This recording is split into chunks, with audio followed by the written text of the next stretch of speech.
Ela entrou, deitou-se no divã e disse: "Eu acho que eu tô ficando louca." Eu fiquei em silêncio, aguardando que ela me revelasse os sinais da sua loucura. Um dos meus prazeres é cozinhar. Eu vou para a cozinha e corto cebola, tomates, pimentões. É uma alegria. Entretanto, faz uns dias eu fui para a cozinha para fazer aquilo que eu fizera centenas de vezes: cortar cebolas. Ato banal, sem surpresas. Mas cortada a cebola, eu olhei para ela e tive um susto. Eu percebi que eu nunca havia visto uma cebola. Aqueles anéis perfeitamente ajustados, a luz refletindo neles. Eu tive a impressão de estar vendo a rosácea de um vitral de catedral gótica. De repente, a cebola de um objeto a ser comido se transformou em obra de arte a ser vista. E o pior é que o mesmo aconteceu quando cortei os tomates e os pimentões. Agora tudo que eu vejo me causa espanto. Ela se calou esperando o meu diagnóstico. Eu me levantei, fui até a prateleira de livros e retirei de lá a Odes Alimentares de Pablo Neruda. Procurei a Ode à Cebola e lhe disse: "Essa perturbação ocular que a acometeu é comum entre os poetas. Veja o que o Neruda disse de uma cebola igual àquela que lhe causou assombro. Rosa de água com escamas de cristal. Não, você não tá louca. Você ganhou olhos de poeta. Os poetas ensinam a ver." Oi, eu sou a Gil Rocha e esse é mais um vídeo do projeto Arte, Expressão e Sensibilidade na Primeira Infância. Esse é o nosso vídeo número 2 e eu acabei de ler para vocês o trecho inicial do texto A Complicada Arte de Ver, do Rubem Alves, que vai estar indicado aqui na descrição desse vídeo. E nesse texto ele fala do lugar dele de poeta, de algo na visão que não pertence à física. Ele fala do ato de ver. Aqui ele usa o verbo ver, né? Mas a gente poderia usar outros verbos mais inclusivos, como perceber, aprender, como algo que precisa ser aprendido. Ele propõe um professor que nada teria a ensinar, mas que se dedicaria a apontar os assombros que crescem nos desvãos da banalidade cotidiana. Ainda nesse texto, ele diz: "Se os olhos estão na caixa de ferramentas, eles são apenas ferramentas que usamos para uma função prática. Com eles, nós vemos objetos, sinais luminosos, nomes de ruas e ajustamos a nossa ação. O ver se subordina ao fazer, isso é necessário. Mas é muito pobre. Os olhos não gozam. Mas quando os olhos estão na caixa de brinquedos, eles se transformam em órgãos de prazer, brincam com o que vem, olham pelo prazer de olhar, querem fazer amor com o mundo. Os olhos que moram na caixa de ferramentas são os olhos dos adultos, e os olhos que moram na caixa de brinquedos são os olhos das crianças. É nesse olhar, na caixa de brinquedos, lúdico, que mora o conceito de jogo simbólico que interessa pra gente aqui no ateliê. Então, o jogo simbólico, também chamado de faz de conta, caracteriza-se por recriar a realidade usando sistemas simbólicos. Ele estimula a imaginação e a fantasia da criança, favorecendo a interpretação e a ressignificação do mundo real, como fundamental para o desenvolvimento, favorecendo a interação com o outro e possibilitando a expressão das emoções e percepções vivenciada na relação que a criança estabelece com o mundo real. Então, quando a gente fala de jogo simbólico e da sua importância, a gente está falando de validar, proteger e inspirar a criança a conquistar ferramentas para recriar a realidade, de estimular a imaginação, a interpretação e a ressignificação do mundo. Bom, então nesse vídeo eu vou trazer um pouco dos recursos que eu e a Roberta, no ateliê, experimentamos durante esse tempo de pesquisa com as crianças nos nossos encontros, e são recursos para justamente jogar a gente jogar os nossos olhares para essa caixa de brinquedos e poder colher preciosidades e descobertas.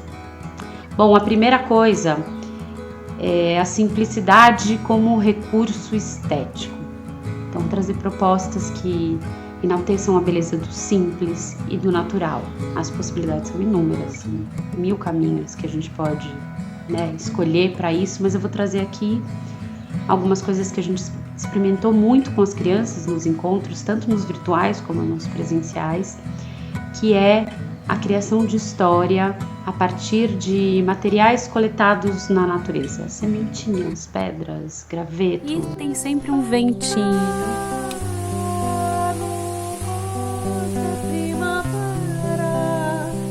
que passa e deixa no chão esses presentes da natureza. Então escolhe aí uma flor colorida, um galho esquisito, um pedacinho de pedrinha, uma pétala interessante. Coleta, que isso tudo vai ajudar a gente a contar uma história. E a partir daí, instigar, a partir da simplicidade, que as crianças contemplem a natureza, investiguem o seu entorno e se encantem com os objetos coletados e que elas magicamente possam transformar, recriar. Era uma vez uma lagartinha que encontrou 1, 2, 3, 4 folhinhas. A outra coisa é justamente a ressignificação. Ressignificação não só dos objetos, mas também do espaço. Então é um recurso muito utilizado pelo ateliê, tanto nos encontros presenciais, como nos virtuais, como até nos palcos. Então a gente faz isso através de propostas que aproveitem os elementos que a gente tem ali à mão, a luz e a sombra. Nas proximidades da aldeia, os macaquinhos, certo dia, de que haviam de se lembrar? De fazer uma viagem para a lua, ué? Os objetos da cozinha, da casa das crianças, materiais reutilizáveis, etc., o que tiver ali. E a gente pode, por exemplo, criar histórias com esses objetos, ou sons com esses objetos. E você? Encontrou alguma coisa esquisita aí na sua casa? Mostra pra gente!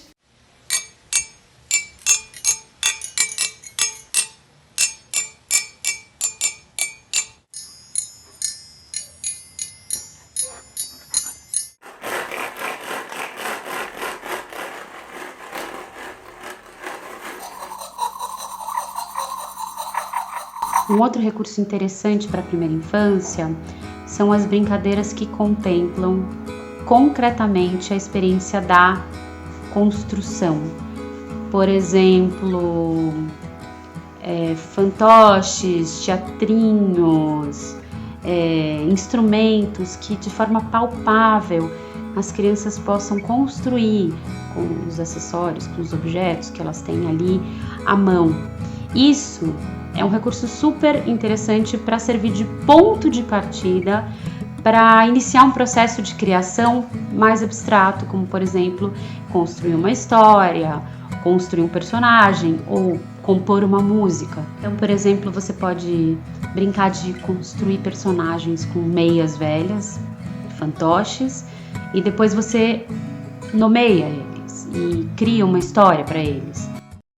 Oi, Fome. Eu estou um pouco confusa. Meu nome qual é? Right.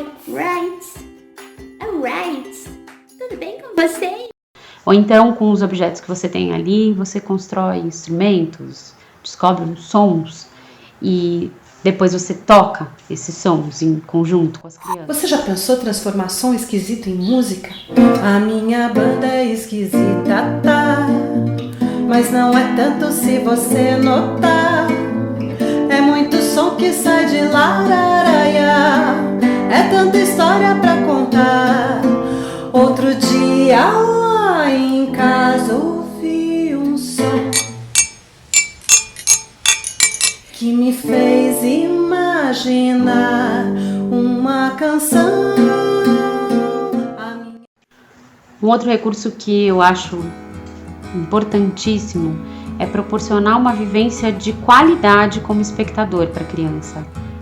como apreciador de obra de arte.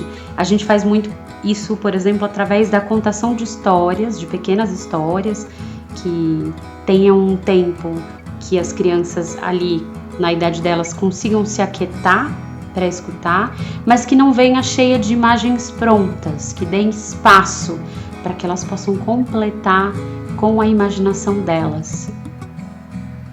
E essa é uma experiência muito bacana, porque além desse espaço de criação, é uma experiência que contempla a escuta, o aquietar-se, o ouvir o outro. 2 passarinhos dormem no ninho. O outro acorda, abre as asinhas, canta um pouquinho e sai para passear por aí. E todos esses jogos que encantam, que despertam na criança a vontade de participar, de criar histórias, danças, músicas, são recursos para a gente trabalhar a construção também, trabalhar também a construção narrativa. E de forma prática, elas ajudam a criança a organizar as ideias e é um espaço de conexão criativa e afetiva com as outras pessoas através do jogo simbólico. Então é também um experimento de ressignificação de material do outro e do seu próprio, de conexão com o grupo e de criatividade. Bom, esses são alguns recursos que eu trouxe, dos muitos que a gente experimenta e que estão à mão, são super acessíveis. Mas para além desses recursos, eu acho fundamental a gente lembrar que o mais importante é que as crianças tenham um espaço para trazer o material, espaço para construir, que a gente possa validar, ouvi-las, então que elas tenham voz, e que a gente se dê a oportunidade de uma escuta atenta como adulto. Bom, então vou aproveitar antes de encerrar e citar aqui um clássico poema chamado Poema de Menino Jesus, do Caeiro, que o Rubem Alves também citou ali no texto que eu li no início do vídeo, e ele diz assim: a mim ensinou-me tudo, ensinou-me a olhar as coisas, aponta-me todas as coisas que há nas flores, mostra-me como as pedras são engraçadas quando a gente as tem na mão e olha devagar para elas. Até o próximo vídeo. Queria ser passarinho pra poder olhar pra baixo, ver tudo pequenininho, casa, cavalo, riacho. Ver tudo pequenininho, casa, cavalo, riacho.